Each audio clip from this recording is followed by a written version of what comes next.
பட்டக்கா என்னக்கா இன்னைக்கு சமைச்சிட்டிங்களா? என்ன சாப்பாடு செஞ்சீங்க? சும்மா கலர்ன சாதம் செஞ்ச வெரைட்டி ரைஸ் மாதிரி. ஏன் சரசு, என்ன ஆச்சு? எதுவும் பிரச்சனையா?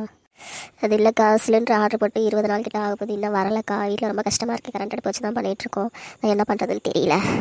ஆமாம், அவன் கேள்விப்பட்டேன். மாலாவுமே அதான் சொன்னான். என்ன பண்ணுறது, கொஞ்சம் சிக்கனமாக தான் செய்யணும். அதெல்லாம் அடுப்பு யூஸ் பண்ணணும், அடுப்புக்கு விறகும் தேவைப்படும். இல்லைக்கா, சிலிண்டர் தான் ஏதோ ஓடுது போல. என்ன விஷயம்க்கா? அது ஒன்றும் இல்லை மாலா, வீட்டில் சிலிண்டர் ஆர்டர் போட்டு 20 நாள் ஆச்சு, வரல. நான் கடை சொல்லிட்டு இருந்தேன், சமைக்கிறது ரொம்ப கஷ்டமாக இருக்காதான். அக்கா, அங்கிட்டு காடு இருக்குல்ல, அங்கே போய் கொஞ்சம் குச்செல்லாம் உருக்கிட்டு வருவாங்க. அன்றைக்கி லீவு தானே, எல்லாத்துக்கும் வீட்டில் ஃப்ரீயாக தானே இருக்கீங்க, அதான் எல்லாம் சமைச்சிட்டிங்களா, வரீங்களாக்கா? சரி, சொன்ன மாதிரி எல்லாம் எடுத்துக்கிட்டீங்களே, நம்ம போய் குச்சி தானே பொறுக்க போகிறோம். சரி, என்ன அடைக்கலக்கா பார்க்குது, என்னன்னு கேட்போம். என்ன பட்டு இந்த சரசு மாலாவோட எங்கே கிளம்பிட்டு கையில் ஏதோ வாட்டர் பாட்டிலாம் ஜூஸ் பாட்டிலாம் வச்சுருக்கேன். அதுவும் அடைக்கலாம். இங்கே ஜூஸு தண்ணியெல்லாம் குடிக்க இங்கே நேரமத்தில் காட்டில் போய் உட்காந்து குடிக்க போகிறோம். பாத்தியா பட்டு, நான் ஒன்றை தானே கேள்வி கேட்டேன். இவன் என்ன சொல்கிறா பாரு. அது எப்படி வீட்டில் என்ன ஜூஸ் குடிக்க தண்ணி குடிக்க கூட நேரம் இல்லாமல் போகிறீங்க, எங்கே போகிறீங்கன்னு சொன்னால் தான் என்னவா? அது ஒன்றும் இல்லை அடைக்கலக்கா, அந்த சிலிண்டர் தட்டுப்பாடு பிரச்சனை பெரும் பிரச்சனையாக போயிட்டுருக்குல்ல. அதான் வீட்டில் வேலையெல்லாம் முடிஞ்சிச்சு. போய் அங்கிட்டு காட்டு பக்கம் போய் கொஞ்சம் குச்சி பொறுக்கிட்டு வரலான்னு கிளம்புறோம். போகிறப்ப அங்கே தண்ணி தான் அடிக்கலாம், தண்ணி அப்புறம் ஜூஸ் எதுவும் இருந்தால் குடிச்சிக்கலான்ட்டு எடுத்துகிட்டு போகிறோம். வேறு ஒன்றும் இல்லை பார்த்துக்க. ஏங்க அடைக்கலாம், நீங்கள் எங்கே வேறு வேலையை எதுவும் போயிட்டுருக்கீங்களா? எங்களை இவ்வளோ தூரம் விசாரிக்கிறீங்க? இங்கே பாருப்பட்டு, இவங்க 2 பேருமே என்கிட்ட வம்பு தான் பண்ணுறாளுங்க. எங்கே போகிறீங்கன்னு சும்மா கேட்டேன். இப்போ சிலிண்டர் பிரச்சனை உங்களுக்கு மட்டும் தான் இருக்கா? எனக்கும் தானே இருக்குது, அதான் கேட்டேன். சரி அடிக்கலக்கா, வரீங்கன்னா வாங்க, போய் நம்ம செய்வோம். நீங்களும் கொஞ்சம் குச்சி பொறுப்பீங்க, உங்களுக்கும் உதவியாக இருக்கலாம். வாங்க போகலாம். அக்கா, என்னக்கா தென்னை மரம் தொப்பா இங்கே ஒன்றும் குச்சியை காணாமே, தென்னை மட்டை விழுந்தா தான் போல் இங்கே கூட்டிகிட்டு வந்திருக்கீங்க. ஏதாவது விழுந்து கிடந்தா அதையும் சேர்த்து கட்டிக்குவோம், அதுவும் நல்லா எரியும் பார்த்துக்க. அதுக்கு தான் வந்தேன். இந்த வழியாக போனால் தான் காட்டுக்கு கொஞ்சம் ஈஸியாக போக முடியும், குறுக்கு வழி பார்த்துக்க தான். இப்படியே நேரமாக போயிட்டு வெயிலுக்கு முன்னே வந்துடுவோம். பட்டு அதெல்லாம் ரொம்ப கஷ்டம், மயக்கம் வந்துடும் பார்த்துக்க. அடைக்கலாம், உங்களுக்கு தான் மயக்கம் வரும் பாருங்க. அடைக்கலாம், எங்களுக்குலாம் வராது, நாங்களும் நல்லா ஸ்ட்ராங்கான பாடி பார்த்துக்க. ஆமாம் மிஸ்ஸஸ் அடிக்கலாம், உங்களுக்கு தான் மயக்கலாம் வரும். நீங்கள் தான் பயப்படுவீங்க பார்த்து, நாங்களும் பயப்பட மாட்டோம் பார்த்துக்கங்க. மயக்கம் வராதுன்னு சொல்லிட்டு அப்புறம் எதுக்கு தண்ணி ஜூஸ்லாம் கொண்டு வரீங்களா? சரி விடுங்க அடைக்கலக்கா, அந்த பிள்ளைங்களுக்கு என்ன வேலை, உங்களுக்கு தான் வேலை, விடுங்க, சும்மா தான் சொல்லுதுங்க. நல்லாக்கப்பட்டாக்கா அடைக்கலக்கா, இங்கே பாருங்கள், தேங்காய் விழுந்து கிடக்கு. அது யாரோ உடச்சி வர வச்சிருக்காங்க போல். உட்காந்து கொஞ்சம் சாப்பிட்டுட்டு போவோம்.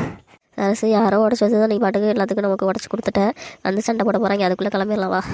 அக்கா பரவாயில்லக்கா, எழுதி சாப்பிட்றதுலாம் ரொம்ப நல்லா இருக்குது வெயிலுக்கு. சரிக்கா வாங்க, சீக்கிரம் கிளம்புவோம்.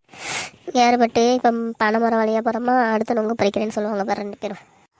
நாங்கள் சொல்லணும், நீங்கள் ஞாபகப்படுத்தி விட்ருங்க போல மிஸ்ஸஸ் அடைக்கலாம். இப்போ எதுக்கு நீ என்னை சும்மிக்கும் அம்முக்கு இழுத்துட்டு இருக்கமாலா? அடைக்கலக்கா விடுங்க, அதுங்க சின்ன பிள்ளைங்க ஏதோ விளாட்டா பேசுதுங்க. அதை வேற இந்த மாதிரி நொங்கு வேற கிடக்குது. சரசு பார்த்தா அவ்வளோதான். அக்கா வாங்க, ஆளுக்கு கொஞ்சமாக எடுத்து சாப்பிட்டுட்டு அப்புறம் போய் வேற பொறுக்கலாம். அதுவும் சரி தான், எதுவுமே கிடைக்கிறப்ப சாப்பிட்டுக்கணும், அப்போ தான் உடம்புக்கு நல்லது பார்த்துக்கங்க. போகிற போக்கு பார்த்தா விறகு பொறுக்கிறோமோ இல்லையோ, போகிற வழியில் ஏதாவது கிடைக்கிற சாப்பிட்டு விட்டோம் போல. அப்படி சொல்லப்பட்டு நான் சொன்னால் இதுங்களாம் எங்கே கேட்க போகிறாங்க? 2 பேரும் அட்டகாசம் பண்ணிகிட்டு இருக்காங்க. ஏன் அடைக்கலக்கா இவ்வளோ தூரம் சொல்கிறீங்க? இப்போ என்ன இளநீ உங்களாம் நீங்கள் சாப்பிடாம விட்டீங்க, சாப்பிட்டோம் எல்லாரும். இது சரசு, விறகு போயிட்டு வெயிலுக்கு முன்னே வீட்டுக்கு போகணும்ல, அப்புறம் வீட்டு வேலை கிடக்குல்ல. சரிங்க, ஆளாளுக்கு பேசிட்டு தான் நேரம் தாகும். வாங்க சீக்கிரம் போய் விறகு பொறுப்போம். நான் எவ்வளோ தூரம் போகணும் பட்டு? இன்னும் இந்த இடத்துல நிற்கிற மாதிரி இருக்குது, இங்கிட்டே போய் கிராஸ் ஆகிற மாதிரி இருக்குது. இந்த காடு தாங்க, அங்கங்கே குச்சி கிடக்க பாருங்க, எல்லாத்தையும் பொறுக்குங்க. ஆளாளுக்கு தேவையானதை பொறுக்கிட்டு வாங்க. ஆமாம், எல்லாம் காஞ்ச குச்சியாகவே கிடக்கு, எடுத்துகிட்டு போனால் ஒன்றும் எரிக்கலாம் போலையே. இன்னும் அடிக்கலாம், இப்போ பச்சை குச்சியாக எடுக்கலான்னு இருக்கீங்களா? அதுக்கு மேலே மரத்தில் தான் ஏறணும். ஆமாம் அப்படி தான் நினைக்கிறாங்க போல சரசு. அதெல்லாம் ஒன்றும் இல்லை, செவனே வாய மூடுங்க. வந்ததுக்கு ஏதோ 2 வார்த்தை பேசுகிறாங்க, அதையே நீங்களாம் பெருசுப்படுத்திக்கிறீங்க. சரி விரவை எடுத்துகிட்டு வாங்க, நம்ம எல்லாம் சீக்கிரம் கிளம்புவோம். இந்த விரவை எடுத்துகிட்டு போய் 1 மாதத்துக்கு இதை வச்சு ஓட்டிடணும். காசு சிலிண்டர் வரதோ வரல, என்ன வேலை பற்றி கவலையே படக்கூடாது பார்த்துக்க. அது எப்படி 1 மாதத்துக்கு எடுத்துகிட்டு போவேன்? நீங்கள் என்ன இங்கே வண்டி ஃபுல்லாக ஏற்ற போகிற? பாருங்கக்கா, நாங்கள் சும்மா தானே சொல்கிறோம், அவங்க என்ன சொல்கிறாங்கன்னு பாருங்கள். அடைக்கலாம் சொல்கிறது சரி, நீங்கள் எடுக்கிற வேலை என்ன ஒரு 4-5 நாள் தான் வரும். அதுக்கு மேலே நம்ம மறுபடியும் வந்து பொறுக்கணும், எல்லாம் வாங்கணும். அதை தான் நான் சொல்கிறேன் பட்டு, ஆனால் இதுங்களாம் கேட்க மாட்டேங்குது, என்கிட்ட சண்டை போடுதுங்க. விரியுதுக்கா, சும்மா நாங்கள் பேச்சு வழக்கு சொல்கிறோம். சரி நாங்கள் ஜூஸை குடிங்க, தண்ணி குடிங்க. அக்கா அவ்வளோ தூரம் நடந்தது, கை காலெலாம் பயங்கரமாக வலிக்குதுக்கா. அப்புறம் நடந்து வந்து சும்மா இருந்தோம், வேறெல்லாம் பொறுக்கி கட்டி வச்சிருக்கூட, ஆளாளுக்கு ஒரு கட்டு வலிக்க தான் செய்ய சரசு. வீட்டில் போய் ரெஸ்ட் எடு, சரியாயிரும். ஆமாம் 10 கட்டு கட்டிட்டாங்க, அதனால கை கால் வலிக்குது. இங்கே இருங்க அடைக்கலாம், இப்படிலாம் சொல்லாதீங்க பார்த்துக்கங்க. நாங்கள் 10 கட்டு கட்டினாலும் எங்களுக்கு தேவையான கட்டு நாங்கள் தானே கட்டணும். மிஸ்ஸஸ் அடைக்கலாம் ரொம்ப பேசுகிறீங்க. சரி பேசுனதுலாம் இருக்கட்டும், எல்லாம் தலையில் பத்திரமா எடுத்து வச்சுட்டு சீக்கிரம் வீட்டுக்கு கிளம்பலாம். ஆற்று அழுவாமல் நடந்து போங்க. எப்படியோ விட்டு உங்க கூட வந்ததில் ஒரு 4-5 நாளைக்கு விறகு பொறிக்கிட்டேன். வீடு கொஞ்சம் கவலை இல்லாமல் ஓடும். பட்டக்கா எனக்கு ஒன்றும் புரியல, வீடு எங்கே ஓட போதும் அடைக்கலாம் மிஸ்ஸஸ் அடைக்கிறதுக்கு? கேரளாலா ரொம்ப பேசாத, தலையில் வேலை விறகு கட்ட வச்சுருக்கேன், நீயும் வச்சுருக்க, அது ஞாபகம் இருக்குல்ல?